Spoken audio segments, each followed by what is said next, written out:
There are billion-dollar companies that compete for your precious attention every day in the new age attention economy. These companies realize that you spending time on their platform is gold dust, as an addictive chain of content combined with personalized ads keep you hooked. Chances are you're probably spending over 14 hours a week on social media platforms, likely why you are feeling anxious, frustrated, and depressed in life. I used to feel all of these different emotions after scrolling away on Instagram, and you can feel very lonely and trapped with seemingly no way out.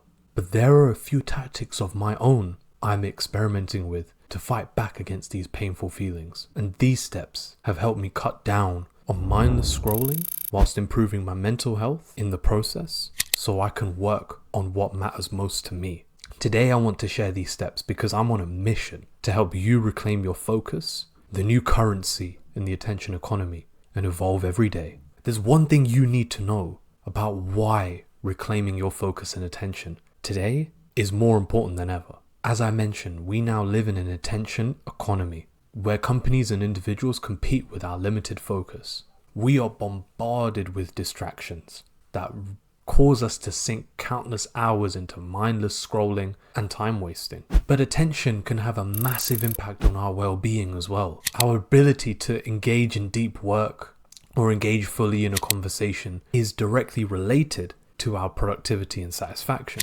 Having poor attention spans because of being sucked away on social media can lead to increased stress, frustration, and reduced self-esteem. Also, if our attention is constantly being scattered and pulled away, we lose the ability to accomplish our ambitions and goals. Therefore, by learning how to manage our attention effectively, we can enhance our performance and lead more fulfilling lives. So if you're daunted by the idea of having to throw your phone away to get rid of these frustrating feelings, you may be surprised to know that the first step involves it. You want to first set clear boundaries. Establish specific time slots in your day to use your phone or browse on social media. For example, you may have important meetings in the morning or friends to see in the evening, but maybe just after lunch or just before dinner, you slot in 15 minutes just to go on your phone and do whatever you want. But by time blocking your day, something I mentioned in another video, and by understanding which points in your day you can perhaps leave to going on your phone, like I said, for example, maybe just before dinner or just after lunch, you can give yourself guilt-free time to go on your phone and do what you need. But between that, you do not go on your phone or distract yourself on social media. So if you want to take this a step further and actually do it today, you can use the in-phone settings, for example, on your iPhone. Go to an app, whether it's YouTube, Instagram, Snapchat.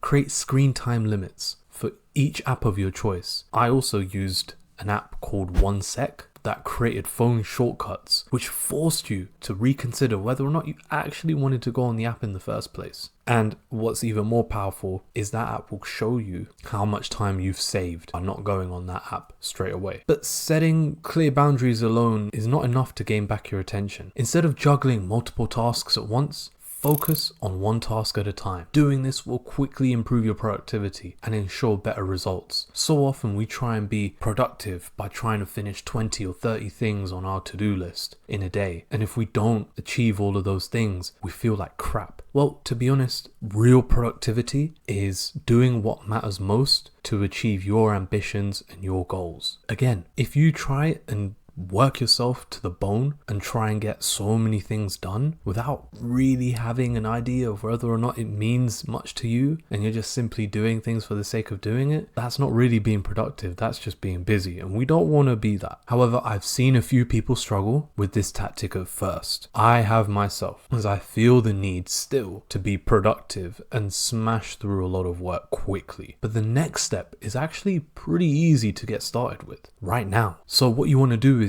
you want to minimize distractions in your physical and digital environment as much as possible. Put your phone on silent or in another room or even on airplane mode. Close unnecessary tabs on your computer when you're working. How many times have you had more than 10 tabs open while you're trying to focus on one thing? Not good, right? You want to find a quiet space where you can concentrate without any interruptions. So what's the first small action that you can take towards reclaiming your attention and focus back from the dead? Well, it simply involves you being a little bit more mindful of what you notice in your day-to-day life. Throughout your day, you want to take a few moments just to observe your surroundings and notice smaller details. Engage your senses fully in the present moment, because there is no time like the here and now. Whether you're going on a walk and you're just appreciating the sunshine or the rain, whether you're playing a sport and you're just noticing yourself immersed in the moment, trying to win, trying to compete, whether you're working on a task and you feel yourself maybe tiring out a bit or feeling that you're a bit challenged and stretched,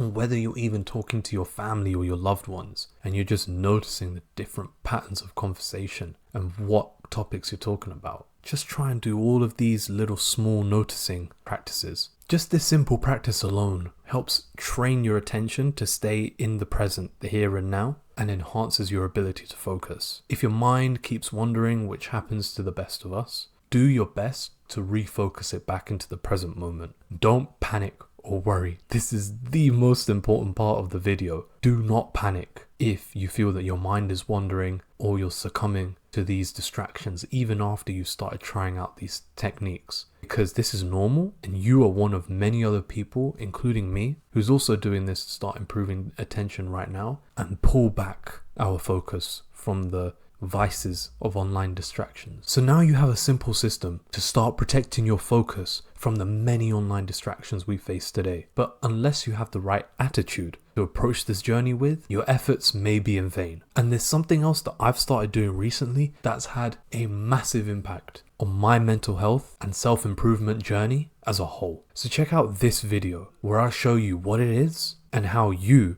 can use it to take the next step in your personal evolution.